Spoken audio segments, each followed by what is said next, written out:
Hombre Nuevo Digital presenta Pura Vida Cultural. Pura Vida Cultural. Con Elisa González. Hola, ¿qué tal, queridos amigos? Aquí estamos ya como cada domingo disfrutando la pura vida cultural. Y el día de hoy, como ustedes saben, y continuando con el análisis que iniciamos hace un par de días y en petición a sus solicitudes, estaremos hablando de Notre Dame, esta hermosa catedral en París que sufrió un daño afortunadamente no irreversible, pero que en la vida cultural ha dejado una huella de dolor muy fuerte. Por fortuna se podrá recuperar gran parte del daño que ha sufrido, y aunque mucho se ha perdido también, pues es bueno recordar históricamente, artísticamente también lo que ha sido este legado.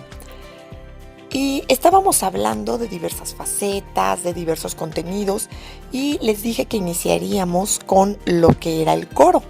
Pues este aparece muy compuesto. Les recuerdo que estamos compartiendo algunas imágenes en el Facebook de Pura Vida Cultural y también en el Instagram. Y por favor, si tienen algunas imágenes de recordatorios de si estuvieron por allá o algún detalle que conozcan, compártanlo con nosotros. Ya saben que estamos en nuestras redes, les mencioné Facebook, Instagram de Pura Vida Cultural. Asimismo pueden ponerse en contacto directo conmigo a través de el Facebook de Elisa González, es una fanpage, Elisa con S, González las dos con Z, así me encuentran. Y también está el Instagram elisagonzalez.pvc. Ya saben, PVC de Pura Vida Cultural. Y tenemos un teléfono en la agencia donde nos dará muchísimo gusto estar en contacto con ustedes, que es el 55 36 75 6059. Y allí estaremos a través del WhatsApp atendiendo sus mensajes, propuestas, solicitudes. Ya saben, si quieren algún tema en especial, háganoslo saber para analizarlo, estudiarlo y tener el gusto de compartirlo con ustedes.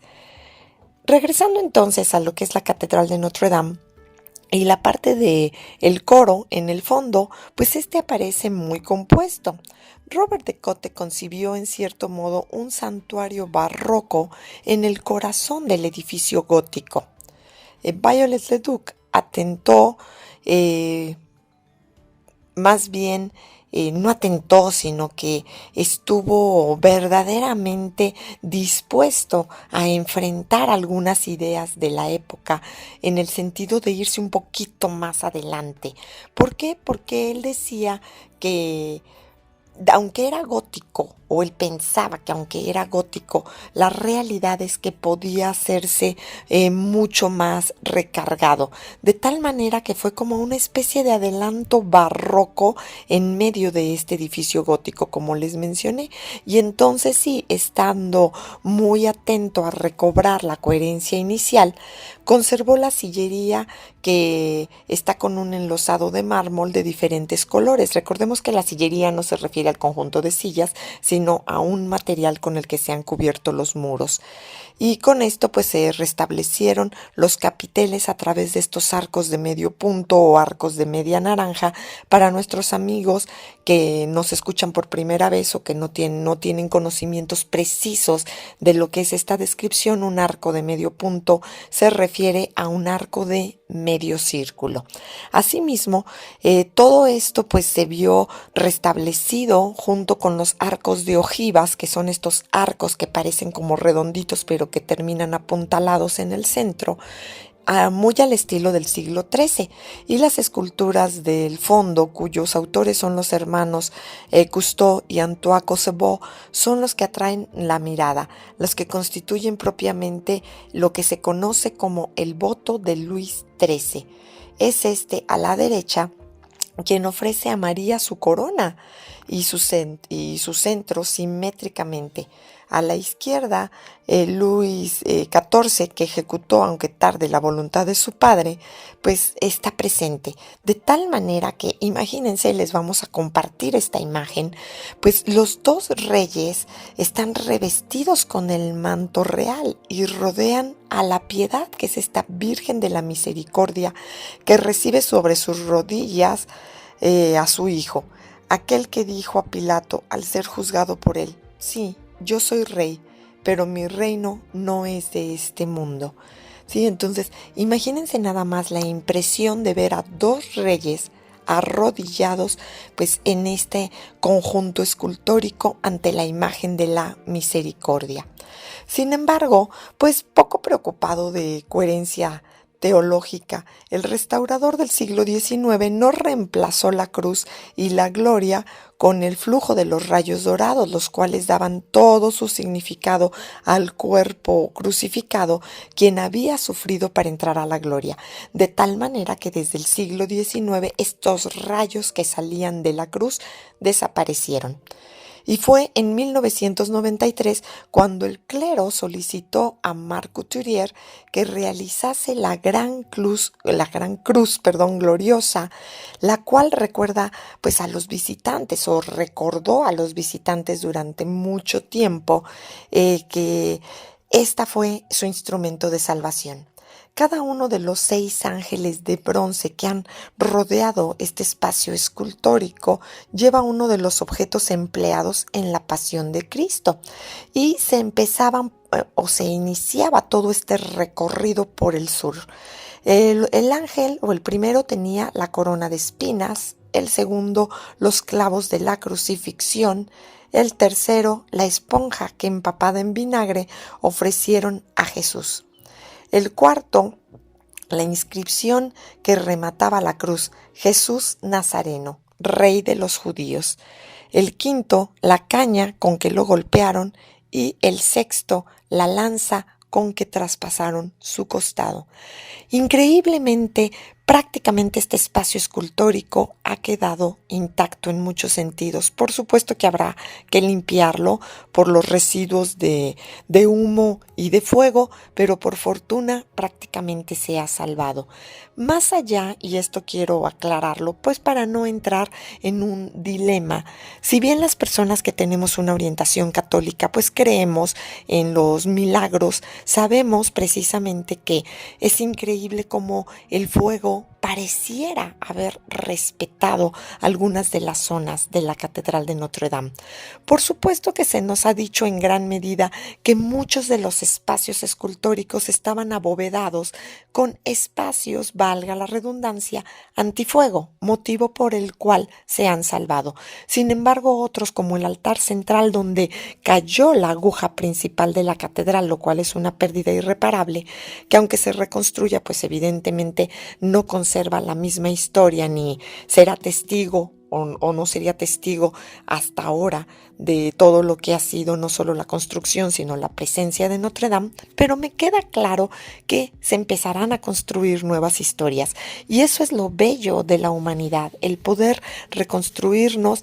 Y aunque, como les mencioné el viernes, hay muchas personas que están pues muy ofendidas por el hecho de que se haya donado tanto dinero para esta reconstrucción y no para otras necesidades humanas, el hecho, como también les mencioné, es que hay un listado amplio de todas las labores que a través de este santuario se han realizado para toda Europa, para grupos desprotegidos, para personas que necesitan ayuda y refugio.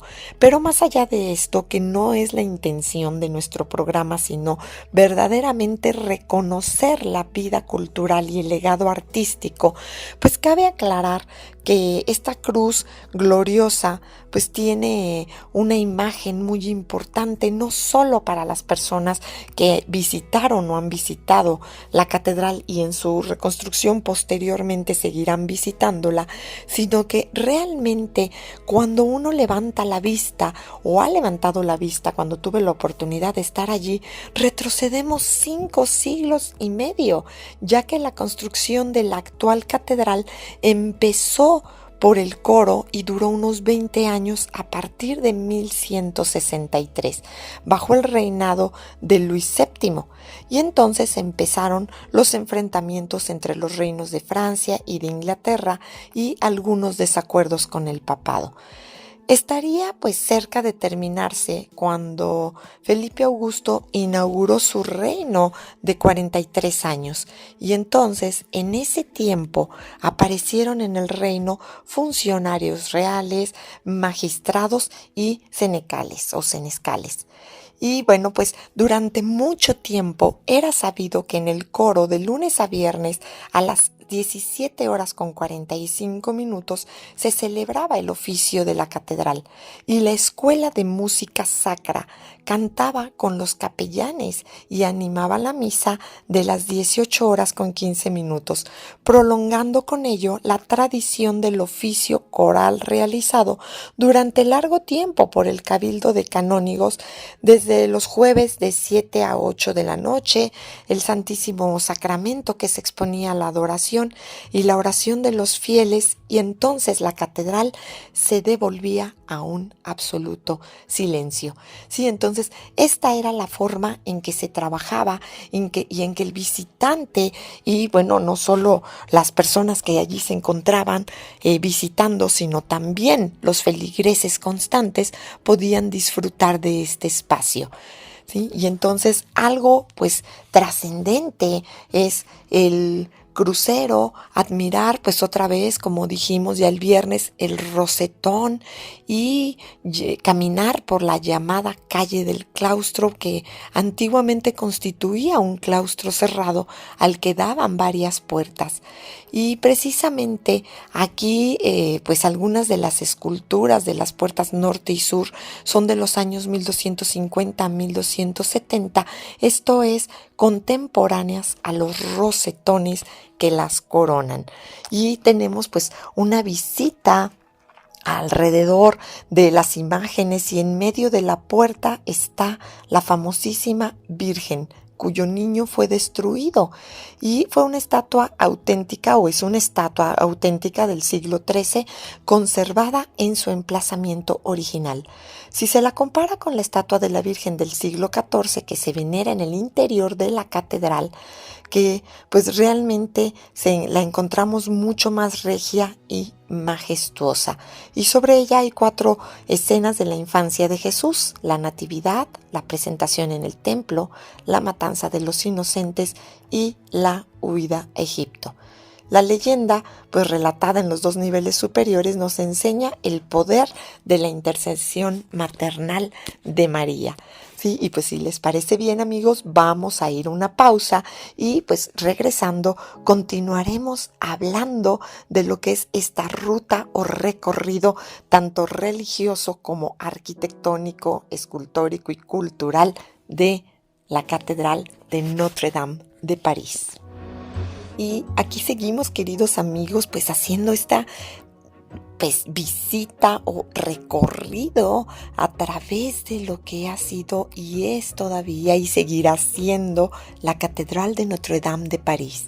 Les recuerdo que muy pronto estaremos anunciando cursos y algunas visitas que se tienen ahorita pues programadas para la Ciudad de México y para algunos pueblos mágicos, así como algunos recorridos en zonas cercanas, museos y actividades y experiencias culturales también a través de nuestro estudio en la colonia Narvarte. Estamos preparando todos los programas pues para estar listos y ofrecerles un calendario de opciones y un abanico de posibilidades que sea amplio y atractivo para todos ustedes. Vamos un poco despacio, pero estamos con un paso firme para poder destinar los tiempos, ya que ahorita hemos estado cumpliendo con algunos compromisos de carácter empresarial y privados, con algunas visitas, y motivo por el cual pues las agendas han estado un poco apretadas, pero estamos prácticamente listos para arrancar ya en unas semanas. Asimismo, bueno, pues si nosotros hablamos de la Catedral de Notre Dame, podríamos decir que si estuviéramos afuera deberíamos retroceder y dar la vuelta a la catedral, atravesar la plaza y bordear el jardín llamado Juan 23. quien fue el representante después de la última guerra del Papa Pío XII en París. Vale la pena siempre que se tiene una oportunidad, y no solamente en París, en cualquier rincón de nuestro hermoso país lleno de tantas catedrales, iglesias, parroquias, darles la vuelta en verdad para ver en diagonal, de frente y por la parte posterior estas magníficas construcciones.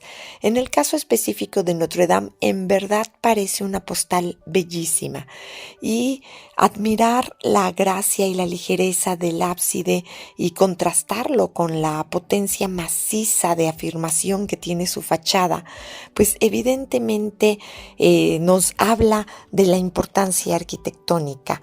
El ábside acoge al coro de la catedral donde se celebra la liturgia, que en sí representa una entrada en lo eterno, y está orientada hacia el este, que es el símbolo de Cristo, o Oriens, que es el oriente, por donde sale el sol de la resurrección, que no se pondrá jamás. Ese es el significado, si se han preguntado, porque muchas veces las iglesias están orientadas hacia un lado o hacia otro. Por lo regular, estas están orientadas al este o al oriente, como les acabo de mencionar. Y aunque las piedras de la catedral conservan su peso y las bóvedas su empuje, pues los arbotantes, que son esta especie como de patas de araña que me han llegado a comentar, que parecen estar casi al vuelo y que se ven muy ligeras, en realidad sostienen todo el peso y todo el empuje del material de la catedral para que pues se conserven bien en el piso en caso de terremotos y deslizamientos del terreno como tal. Y bueno, pues parecen no solo unirse en un vuelo alto de las ventanas al piso, sino que también representan una especie de poema visual al juntarse la tierra con el cielo, y que participan de la gracia de este edificio como si fuera un sacramento, la presencia de Dios entre los hombres. Y a lo largo del lado sur de la catedral se tiene la visión más decimonónica de la misma, esto es, la más apegada al siglo XIX. Y allí pues se erigía hace muchísimos siglos el arzobispado de París, que fue demolido, como la Sala del Tesoro y la sacristía, en los motines de 1831, y que ya no fue reconstruido. Por lo contrario, la sacristía, la Sala del Tesoro, la Casa del Guardián fueron edificados por Viollet-le-Duc en un estilo neogótico. Y también en ese lado pues abundan los adornos que el restaurador de Notre Dame creyó necesarios y con los que recargó las ventanas y los contrafuertes de los arbotantes. También es del siglo XIX la aguja erigida aquí y que reemplaza la derribada poco antes de la Revolución. Hay que reconocer en honor de Viollet-le-Duc que sin su audacia, que a veces pues rayó, si ustedes quieren, un poquito en lo indiscreta, quizás solo existiría hoy en el centro de París una ruina famosa. Entonces realmente es al siglo XIX a quien le debemos esta reconstrucción, y posteriormente en 1963, al cumplirse los 800 años de la construcción o el inicio de la construcción de la Catedral de Notre Dame, es que se le da toda una reembellecimiento, porque no podemos hablar de una remodelación, estamos hablando de un remozamiento, y esto, bueno, pues permitió que no quedara en ruinas o no quedaran en ruinas muchas de las partes tanto interiores como exteriores. En el siglo XVIII, en el cual se despreciaba el gótico, pues este edificio se dejó en el deterioro. Fue vendido por la revolución de alguna manera y se hubiera podido convertir en poco tiempo en una cantera de piedras, pero en verdad el emperador Napoleón I se hizo coronar allí por el Papa Pío VII el 2 de diciembre de 1804. Pero en aquella ocasión tanto el exterior como el interior estaban pues revestidos con decoraciones teatrales. y el año 1831 marcó el cambio decisivo en el destino de Notre Dame, ya que la publicación de El jorobado de Nuestra Señora de París de Víctor Hugo despertó la opinión pública, que empezó a interesarse por la catedral y así se hizo posible su restauración. Estas son las maravillas de la cultura, queridos amigos, el decir, cómo un libro que permite que viva una historia, permite también que reviva una catedral. Y de esta manera, pues ya la restauración se hizo posible de 1845 hasta 1864. Plazo que parece notablemente breve si consideramos la amplitud de las obras que hubo que realizar. Asimismo, la portada sur, al rodear la catedral, pues contiene unas esculturas que evocan al martirio de Saint Etienne, que era el patrón de la primera catedral parisiense, que fue edificada en ese mismo sitio, y es la puerta que daba a la residencia del arzobispo sucesor de Saint-Denis. ¿Sí? Entonces, esto pues llama la atención porque la puerta daba a esta residencia de este arzobispo que también fue mártir. Y de izquierda a derecha y de abajo a arriba, pues es posible observar a Saint Etienne enseñando a las autoridades judías y al pueblo. Después es juzgado, lapidado, enterrado y bendecido por Cristo. Y en la escena del entierro, dos acólitos llevan el libro de oraciones y el aspersorio, según el rito tradicional. Y aquí cabe preguntarnos, ¿es anacronismo, sí, o certidumbre que la misma historia santa se perpetúa a través de los tiempos? Yo creo que aquí tendremos realmente varias preguntas que hacernos y pues algunas respuestas que meditar mucho más profundamente. Toda vez que se regresa al atrio de la catedral, la fachada principal es como una pantalla que tiene que franquear el creyente para pasar de un espacio a otro. Es verdad que el medioevo pues realmente no oponía lo profano a lo sagrado. Esto es un punto importante que hay que acotar. Pero el parisiense que llegaba de la ciudad con sus preocupaciones no debía entrar solamente sin reflexionar en el ámbito litúrgico donde aún siendo tierra el cielo estaba presente. Esta idea pues la escuché en la visita que tuve la oportunidad de hacer hace muchísimos años en Notre Dame y me encantó. Estaba acompañada por mi amiga Olimpia, a quien le mando saludos, con quien hice todo este recorrido. Y la verdad, visitar Notre Dame fue algo verdaderamente emblemático y entrañable, no solo por lo que significa a nivel religioso, no solo a nivel santuario, sino y principalmente para nosotros en ese momento, el nivel escultórico, artístico y cultural. Entonces recordé mucho esta frase que se nos decía al entrar y la dejé grabada en mi memoria para siempre, que es: esta catedral, aun siendo tierra, tiene el cielo presente. Y así es. Llegando al jardín Juan 23, pues estamos, como les decía, en el siglo XIX, aún en pleno siglo XXI, y la remembranza es notoria, mejor dicho. Cada elemento nos invoca a la Notre Dame antigua. Los muelles del Sena, aunque en la Edad Media no se viese el río, porque todo el espacio intermedio estaba edificado. Debemos preguntarnos cómo podríamos explicar, sin su protección natural, la suerte de la antigua Lutecia, ciudad de los Parisi.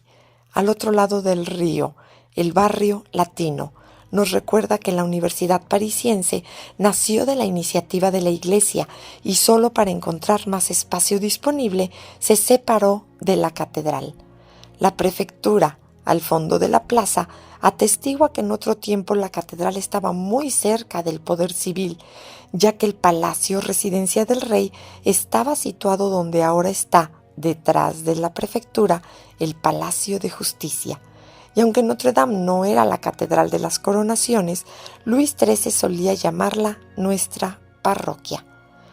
Paralelo al Sena, el hospital nos habla de la antigua tradición cristiana, según la cual el cuidado de los pobres y enfermos, pues era tan importante como la dignidad del culto. Y antiguamente el Hotel Dieu se extendía a lo largo del Sena y aún lo atravesaba, fundado por Saint Landry, obispo de París en el siglo VII. Y el mismo Maurice de Sully nos quiso, o mejor dicho, quiso legar una nueva catedral sin reedificar también el lugar donde se cuidaba a los enfermos. Y de esta manera, a los que él llamaba enfermos de Jesucristo, con el dinero recaudado para las obras, empezó a dividirla en dos partes, de tal manera que no quiso dejar la reconstrucción del hospital fuera de la reconstrucción de Notre Dame. Y aunque esto retrasó la prestigiosa construcción, no la hizo menos imponente. Pues vamos a continuar después de una pequeña pausa, amigos, hablando de esta bellísima catedral de Notre Dame de París. Ya estamos aquí, amigos, y pues continuamos con este recorrido viviendo la experiencia cultural de Notre Dame de París. Y la disposición actual de la plaza, pues tiene en realidad aproximadamente unos 35 años, no más.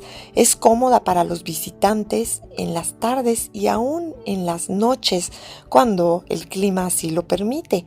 Pero en cuanto llueve o hace viento, la plaza se vacía en un instante. Al fondo, no muy visitada, se abre la cripta arqueológica que, con luces bien distribuidas, permite darse una idea de las construcciones allí emplazadas desde la era romana hasta nuestros días. Subiendo a la superficie, pues es posible encontrar unas señales en el suelo que indican el trazado de las calles antiguas y de la Catedral de Saint-Étienne. Y siguiéndolas nos damos cuenta de que la profundidad de la plaza de la catedral, cuando ésta se construyó, era 3 veces menor que la de ahora. Eso explica esa relativa frialdad de la fachada cuando no hay gente en la plaza. La catedral primitiva estaba sin duda más cerca de la vida de la ciudad, pero ahora, pues tanto propios como extraños se alegran de poder fotografiar la catedral en toda su altura. Una estrella, también grabada en el suelo, indica el punto de partida de todas las carreteras de Francia. Realmente podríamos pensar qué bello símbolo para Notre Dame, lugar de tantos encuentros, y también qué huella de la centralización francesa a la que por su parte contribuyeron los reyes contemporáneos de la construcción. Y la edificación de la fachada y de las torres, como les mencioné el día viernes, pues duró casi medio siglo, de 1200 a 1250, entre el final del reinado de Felipe Augusto y el principio efectivo del de Saint Louis, así como Blanca de Castilla, madre de este último, quien fue la regente del reino. El gran problema de aquel tiempo era una lucha contra la herejía cátara o albigense, virulenta en el sur y particularmente en la región de Toulouse. Cierto que las motivaciones políticas pues llegaron a influir en la represión ejercida con exceso en nombre del rey. Pero también es verdad, y esto no podemos negarlo, que los cátaros fueron condenados por el Papa porque pretendían una pureza, como su nombre indica, que dividía el mundo aquí y en la eternidad, en dos grupos, en los puros y los impuros. Por lo que la fe cristiana sostiene, en cambio, que mientras dure la historia, la cizaña y el buen grano crecerán juntos y que no deberán separarse. ¿Sí? De la misma manera en que el pecador puede ser salvado por Jesucristo, Hijo de Dios. Frente a la herejía, la catedral misma pues se convierte en una suerte de confesión de fe cristiana. El sólido apoyo sobre la tierra, su altura armoniosa, el ritmo de su elevación demuestran que el espíritu cristiano no concuerda con una mística inhumana de separar lo bueno de malo o de lo malo, sino permitir que crezcan para que lo malo tenga la oportunidad de recibir las bondades y considerar el cambio. Incluso la gracia de la alta columnata contribuye a todo lo que es la solidez del conjunto. Las puertas de la catedral no ocupan toda la superficie de la primera planta. Esto es importante destacarlo, aunque así lo parezca. La realidad es que solo ocupan la 10ª parte. Las portadas esculpidas que ensanchan y elevan al mismo tiempo los huecos son como los brazos ampliamente acogedores de Dios que llama a todos los hombres. Y las campanas, entre ellas la famosa campana baja, llevan hasta muy lejos el eco de la llamada de Dios. Por razones tecnológicas, ¿sí? Cabe aclarar, así como por razones constructivas, esta fachada está orientada hacia el mundo seglar. Están representados en los niveles inferiores de la portada central las ciencias humanas, teóricas y prácticas, pero también se representan las virtudes y los vicios, las estaciones, las edades del hombre y los trabajos propios de cada mes.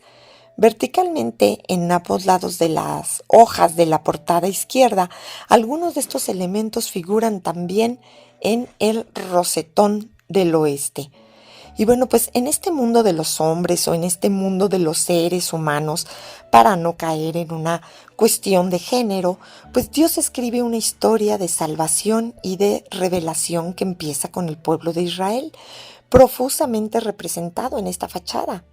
En las arquivoltas que coronan la puerta aparecen patriarcas, profetas, reyes del Antiguo Testamento. Estas arquivoltas son, pues, tenemos las puertas y en la parte superior están estos arcos totalmente decorados. Esas zonas que parecen como canaletas y que tienen, pues, relieves, es lo que conocemos como arquivoltas y coronan estas puertas. Y como les mencioné, pues allí hay patriarcas, profetas y reyes del Antiguo Testamento. Aún más, la galería que atraviesa la fachada contiene las estatuas de los 28 antepasados de Jesús, citados en el Evangelio de San Mateo, desde Jesse, el padre del rey David, hasta San José. Y la antigua creencia de que dichas estatuas representaban a los reyes de Francia, pues era un error favorecido por la consagración e instauración del reino franco de Jerusalén. Y todo esto tuvo como triste consecuencia su derribo durante la Revolución. Inexplicablemente, sus cabezas fueron escondidas y redescubiertas en 1977 y actualmente se exhiben con otros restos de la escultura original de Notre Dame en el Museo de Cluny, donde se les ha reservado toda una sala exclusivamente para su apreciación. Es pues realmente importante ver estas esculturas para comprender la profundidad espiritual de aquel arte. El que los escultores del siglo XIX, encargados de llenar los innumerables vacíos de la catedral, han intentado vanamente imitar, con tan poco éxito como ocurrió en las vidrieras. La realidad es que los escultores, los grandes artistas del siglo XII, del siglo XIII, verdaderamente vivían este fervor de construir algo como una obra pía, donarlo a la iglesia y recibir pues, las bondades de Jesús.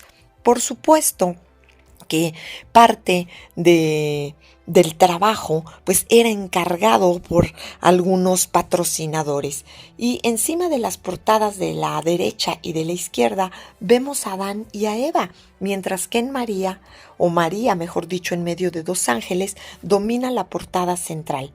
Y aunque reciente, esta disposición ofrece un bello simbolismo, que es: en nuestros primeros padres está presente toda la humanidad.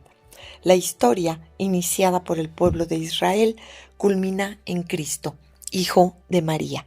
Y aquí se da un lazo entre el Antiguo y el Nuevo Testamento, lo que lo constituyen los padres de María, Joaquín y Ana, cuya historia, así como la del matrimonio de María, la cual es otra referencia a los evangelios apócrifos, pero cabe aclarar, como les mencioné, que Notre Dame fue construida y ha sido venerada como este santuario, respetando la parte histórica, que esto es lo que me encanta también del arte y de la cultura.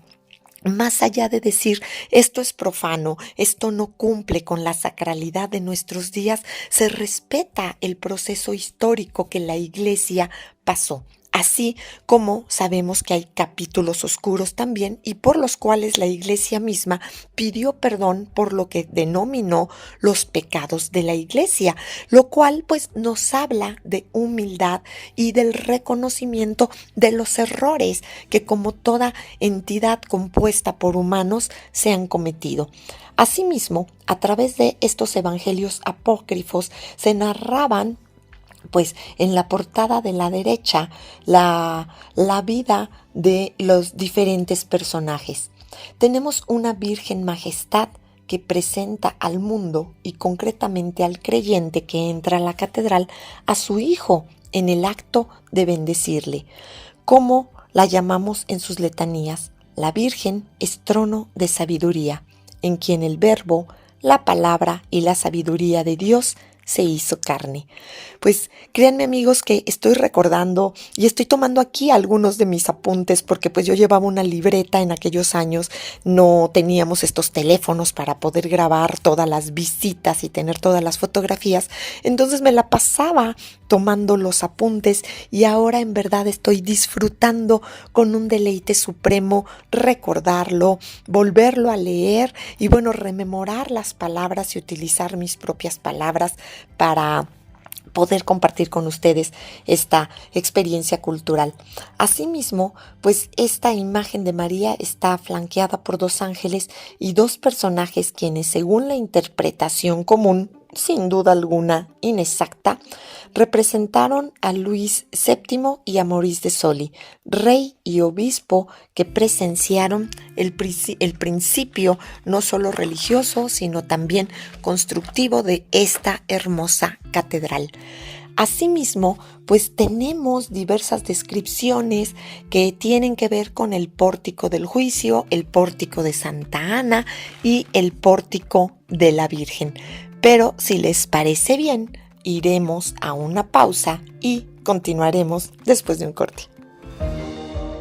Y aquí seguimos ya, queridos amigos, en nuestro último bloque del día de hoy. Y pues antes de continuar me gustaría agradecer como cada ocasión a los micrófonos de Hombre Nuevo Digital por prestarnos este espacio para compartir estas experiencias culturales. Y pues bueno, continuamos. Estamos hablando de Notre Dame y les comentaba acerca de las esculturas o los relieves que se encuentran en los diversos pórticos. El pórtico del juicio, en el centro de la fachada, la entrada principal pone al hombre enfrente de la perspectiva del juicio final. Cristo triunfa glorioso, pero su gloria es la de la cruz, esculpida en el nimbo que rodea su rostro y que nos recuerdan las llagas de sus manos alzadas y su costado traspasado. A su izquierda se encuentran 2 ángeles y a la derecha llevan la cruz, los clavos y la lanza. A los 2 lados de Cristo, María y San Juan oran por los pecadores. En estos arcos hay pues una gran diversidad de santos y de santas y bajo la mirada de la misericordia y de la comunión de los santos, los muertos resucitan. Estos se encuentran en el plano inferior y se reparten en la parte superior en 2 grupos. Cuando puede uno observar de cerca estas figuras, si bien parecen monocromáticas, tienen distintos matices de los colores de la piedra y diferente calidad en las esculturas de los extremos y las del centro. Estas últimas, como los resucitados del plano inferior y el Cristo del entrepaño, son obras de los escultores de Viollet-le-Duc. La desaparición de las obras primitivas se debió pues no a los revolucionarios, sino, y aquí como dato curioso, al arquitecto Soufflot, quien para que las procesiones entrasen con más solemnidad en la catedral, no dudó en convertir en 1756 su entrada central en una única portada rematada por una ojiva. y en ese mismo siglo fueron también destruidas las vidrieras de las naves central y laterales.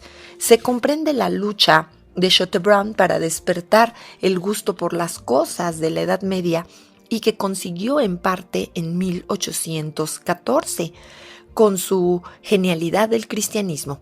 Y en medio de estos grupos un arcángel pesa las almas según la medida de su amor en su vida mortal. Los condenados a la izquierda de Cristo y ligados unos a otros por una cadena podrían quedar libres si abriendo la mano la soltasen. A su derecha los elegidos avanzan con la mirada fija en él o cogidos de la mano para ir a reunirse con Abraham, Isaac y Jacob. Todos llevan una corona, puesto que tienen parte en la gloria de Cristo Rey.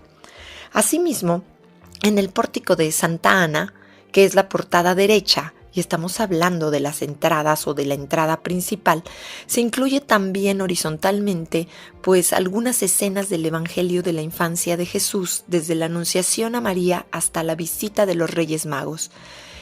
Realmente aquí, y es algo que siempre me gusta comentar, no se requiere ser un gran experto en arte o en historia para advertir que estas esculturas son anteriores a lo que ya se ha mencionado de Notre Dame. Parece, de acuerdo con lo que se cree, que proceden de la iglesia de Santa María, que fue destruida para dar cabida al coro de la catedral actual. Y entre las dos hojas de este pórtico, Santa Ana, una estatua de San Marcelo, acoge a fieles y visitantes. Marcel o Marcelo fue el obispo de París en el siglo V y vivió unos 60 años antes que Santa Genoveva. Y la fama de estos dos santos, los más populares en la piedad de los parisienses hasta la Revolución, viene de su caridad que era, por decirlo menos, atrevida, inventiva y eficaz. Pero como todos los santos activos, tanto Marcelo como Genoveva poseen una gran espiritualidad nutrida con oración y sacramentos. ¿Sí? Entonces, aquí podemos también observar a San Marcelo celebrándolos y luchando por la fe cuando se describe una puerta roja y está aquí hundiendo su cruz en las fauces del dragón. Y en el pórtico de la Virgen, que es muy importante destacar como, digamos, haciendo juego con el pórtico de Santa Ana, en realidad se hace un homenaje a la Madre del Salvador. Y a la izquierda el pórtico nos muestra a la Virgen en la muerte y en la gloria de la coronación. María pues está sentada sobre el mismo trono de su hijo que la bendice, mientras un ángel deposita sobre su cabeza la corona real, escena que también está representada en la puerta roja. Pero antes de ser coronada en el cielo, María se durmió en la tierra. La dormición es uno de los términos del vocabulario cristiano que designan la muerte. Los difuntos se han dormido y Cristo los despertará el día del juicio final, como él mismo ha sido despertado por el Padre en la mañana de Pascua. Despertarse también es un sinónimo cristiano de resurrección. Tampoco se ha olvidado aquí, en este espacio escultórico, el testamento. Bajo el lecho fúnebre de María, a la que rodean los 12 apóstoles, el arca de la alianza, donde se custodiaban las tablas de la ley, es una prefiguración de María, en quien el Verbo se hizo carne. Sí, entonces esta es la representación de, pues en realidad de todo el significado de los pórticos principales. Y como datos generales, me gustaría cerrar el programa considerando pues diversos detalles que tienen que ver con el Museo de Notre Dame, donde hay varias vitrinas que contienen cerámica, monedas, joyas que se encontraron en excavaciones en los años de 1965 y 1970. Asimismo, hay diversos documentos que tienen que ver con descripciones y grabados de la catedral, los jardines y la restauración de la catedral en el siglo XIX, pues fue evocada por una petición firmada por Victor Hugo, Alfred de Vigny, Ingres y por numerosos dibujos de Viollet Leduc. La música está presente gracias a la consola del gran órgano y en ella tocaba Louis Bernier cuando murió en 1937 en pleno recital. Sí, entonces, bueno, pues ya se podrán imaginar. Ahora, como datos duros, que yo creo que siempre nos encantan y para cerrar esto en datos y cifras. El edificio, la altura interior de la bóveda, 33 metros. Altura del techado, 43 metros. Altura de las naves laterales, 10 metros. Esto no es tan alta como algunas otras, a pesar de ser gótica. Altura de las torres, 69 metros. Peldaños hasta la cumbre, 380. Altura de la flecha, esta que pues cayó desafortunadamente en el incendio hace un par de semanas, 96 metros.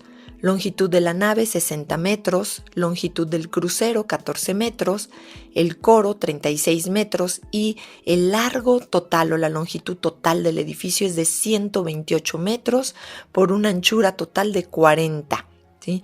El armazón de madera pues estaba hecho con más de 1,300 robles y por lo tanto se puede hablar del bosque de Notre Dame, ya que esta cantidad de árboles representa unas 21 hectáreas de terreno forestal. Imagínense nada más, amigos. Y como todas las catedrales de Francia, desde 1905 Notre Dame de París es propiedad del Estado y el clero de París está solamente encargado de ella. Es el Estado quien controla el circuito de visitas de las torres y de la catedral y quien asegura por medio de la organización de los monumentos históricos la conservación del edificio. El clero, a quien está confiado el ejercicio del culto católico, debe asegurar el alumbrado, calefacción y limpieza. Las campanas, pues son 4 y en la torre norte fueron fundidas en 1856 con el bronce de los cañones tomados al ejército ruso en Sebastopol. Llevan las armas de arzobispos o de obispos auxiliares de París y sus nombres son los de sus padrinos o madrinas, personajes importantes en aquella época. Entonces, imagínense nada más. Vamos a hablar aquí de los nombres de las campanas, su peso y las notas que confieren. La campana Angélique François pesa 1915 kilos y su nota es un do sostenido. La campana Antoinette Charlotte pesa 1,335 kilos y la nota es un re sostenido. La campana Jacinthe Jean, ¿sí? O Jacinto Juan pesa 925 kilos y su nota es en fa. Y la última campana Denis David pesa 767 kilos y da una nota en fa sostenido. En la torre sur, la campana grande que está suspendida en un armazón independiente es la obra de Luis XIV que le dio el nombre de Emmanuel. Pesa 13,000 kilos, imagínense nada más. Su badajo 500 kilos y da el fa sostenido. Las campanas tocan 3 veces al día el Ángelus, a las 8, a las 12 y a las 7 de la noche. Los domingos y días de fiesta, todas las campanas tocan a su vez a las 9:45 y a las 3:45 de la tarde.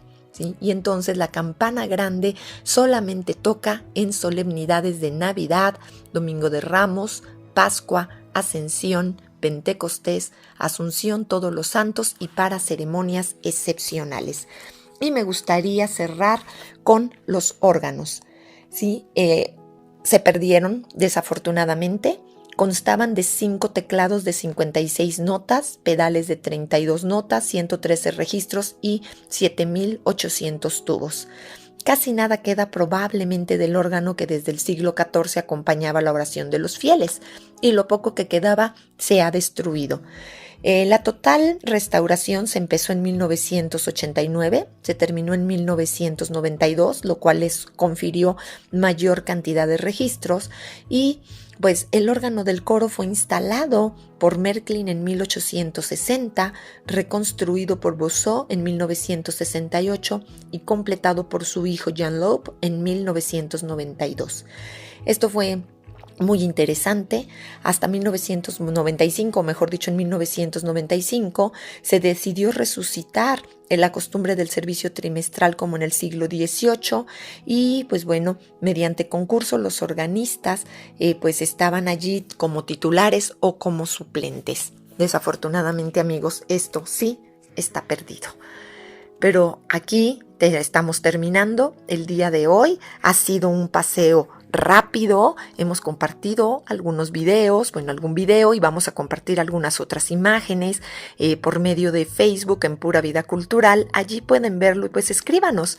Y estamos dejando este tema hasta aquí. Nos vemos el jueves en el programa de televisión de Expert TV Woman y el próximo viernes aquí nos escuchamos en Hombre Nuevo Digital. Les recuerdo que soy su amiga Elisa González y soy Pura Vida Cultural. Hombre Nuevo Digital presentó Pura Vida Cultural con Elisa González. Nos escuchamos la próxima semana. Hombre Nuevo Digital transmite desde sus estudios en la Torre Presidente Reforma, Andrés Bello 45, Colonia Polanco, Ciudad de México. Hombre Nuevo Digital. Formación en valores para un mundo mejor. Estamos cerca de ti. Una estación de Hombre Nuevo México.